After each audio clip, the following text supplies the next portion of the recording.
That again. The whole history of America is the history of rich white men telling not rich white people that their enemies are black and brown. It starts in the colonies of what would become the United States.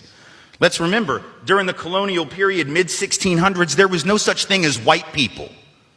I know some people who are now called white find that shocking, right? Because they think whiteness is real, right? But whiteness was created. Europeans didn't call themselves white. We didn't call ourselves white. We weren't all members of one big happy family. Are you kidding? Have you studied the history of Europe? The history of Europe was about killing each other.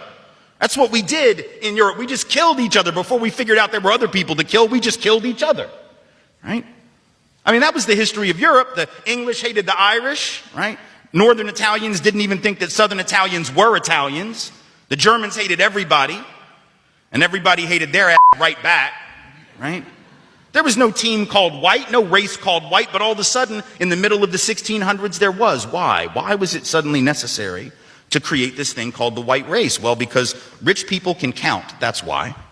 And so rich folks looked around, the ones that owned all the land, you know, in the colonies, the colonial elite, looked around and they realized something, that they were heavily outnumbered by African enslaved folks, by European indentured servants, who were just one level above a slave, or other Europeans who weren't technically indentured servants, but they were still peasants, didn't have any money, didn't have any land, and they could do the math. They added it up and they were like, damn, we got to figure out a way to split these folks apart from one another or they're going to rise up and take our stuff, right?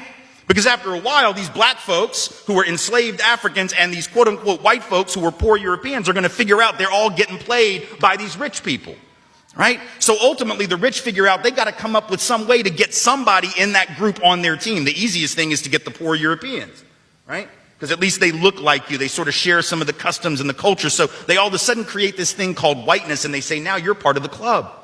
Now we're going to let you testify in court, enter into contracts, vote, at least if you're a man, own a little bit of land, at least if you're a man, right? And we're going to get rid of indentured servitude. No more of that because you're too good for that. And we're going to take the white men, now called white men, and put them on the slave patrol to keep black people in line. Give them a horse and a gun and a badge and make them feel big and powerful, right? They're still poor.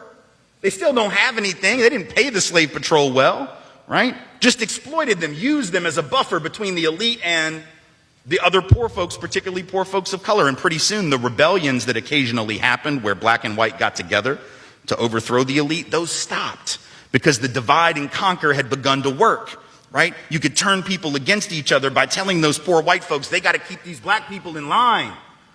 And so that divide and conquer gets initiated in the colonies. Rich white men telling not rich white people that their enemies are black and brown.